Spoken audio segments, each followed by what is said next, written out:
Yo, yo, yo, yo, yo. You know what this is, man. It's your favorite channel, man. It's CTB. This is Chin Boxing. I'm your boy Jay Slay. Welcome back, man. Welcome back from Vegas, man. Say what up to the people, man. Oh yeah, what's up, everybody? Remember to like, subscribe, hit that notification button, comment. Let's keep this channel growing. You know why? Because we love boxing and you love boxing. That is a fact, most definitely. Hey, yo, don't be shy, man. Hit that subscribe button, man. Hit that comment button, man.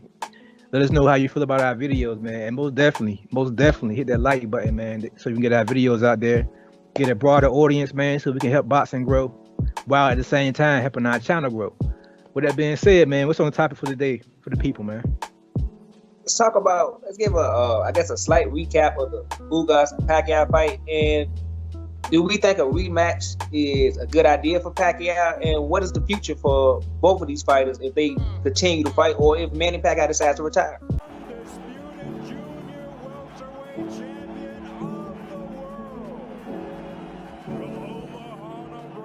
In favor of the winner, remaining undefeated, proving he is one of the elite champions of the sport. The fight, it is over. Canelo gets the knockout. Tay Wilder has eradicated Dominic Brazil.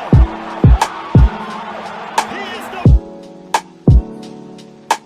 the Pacquiao being in training camp for Earl Spence. You think possibly that Ugas brought something that Earl Spence couldn't bring to the table? You thought Pacquiao trained a specific way for Earl Spence, but Ugas brought something totally different to the game plan that caused Pacquiao issues, or you think it was just Pacquiao being too old?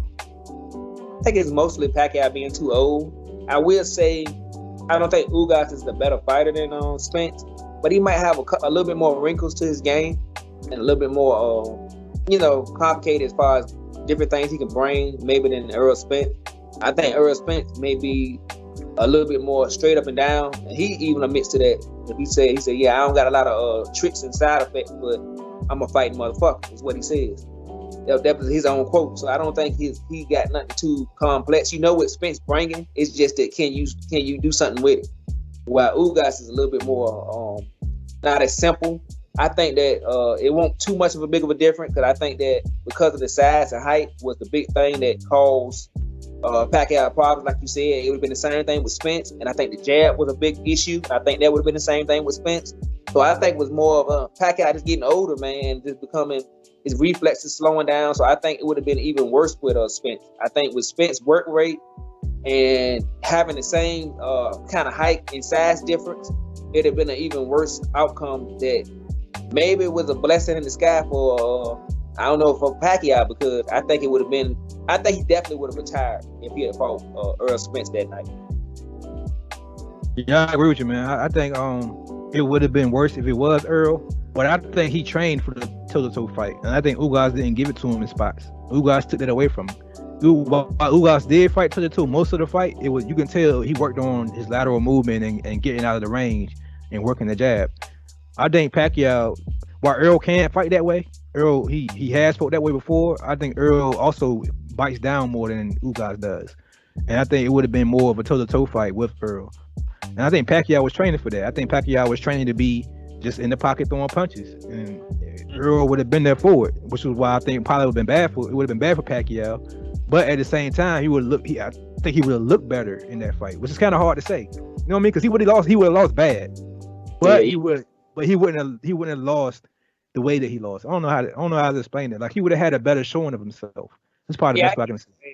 You get what I'm saying? Like, he would have got beat worse, but he would have looked more like Pacquiao than an old 43-year-old fighter that was still trying to fight. Exactly. I think it's like a warrior. It's like a warrior thing. You want to go out on your shield. I think with Ugas, he didn't get put on his shield. He just kind of got outboxed. But what Earl, he would have put out on the shield, and I think that's what he was looking for. He was looking to go out with a bang. Me and you already had to talk about it. Like, it was like him and Freddie Roach was in a nostalgia moment. It was having like a nostalgia, like, this is our last training camp. We're gonna give it our all, but you know what I'm saying, it's gonna be what it's gonna be. I had that vibe. I think when he went in the ring and he saw, when he had to fight Ugas, he saw. I'm gonna be honest, man. He looked Ugas up, man. He was catching Ugas with some shit. Ugas was taking it. He was just, you know what I'm saying. He was a bigger man that you can tell. So I think when he saw how easy it was to hit Ugas, But at the same time, he couldn't move like he wanted to because, like you said, he up there in age. I think he said his legs was cramping. He had cramping in his legs, so he couldn't move like he wanted to. I think he was like, man, I really lost to this dude. This dude ain't on my level in my prime. And I'm gonna be honest, he kind of right. Pacquiao's prime, Ugas don't stand a chance. I'm being honest. The in and out Pacquiao, say the Pacquiao that fought Floyd, and below that Pacquiao probably would have got Ugas out of there. Oh yeah, I'm being honest. I'm being honest. But this Pacquiao, all right, just going for the Pacquiao fans because we got a lot of hate mail on our last Pacquiao video. So this going to them.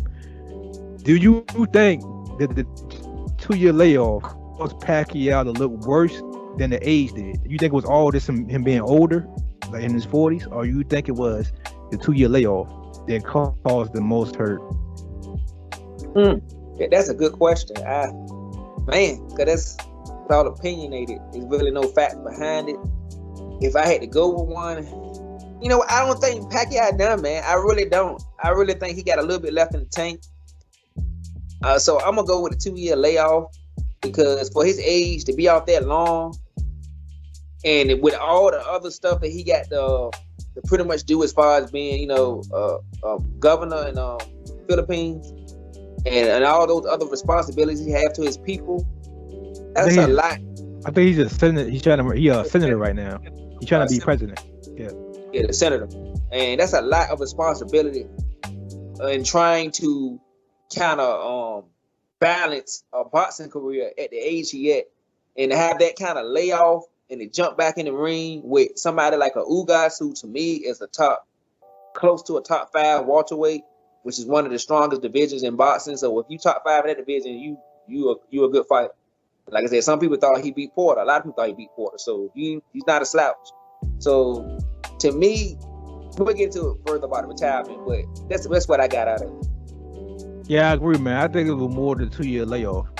I think him having to.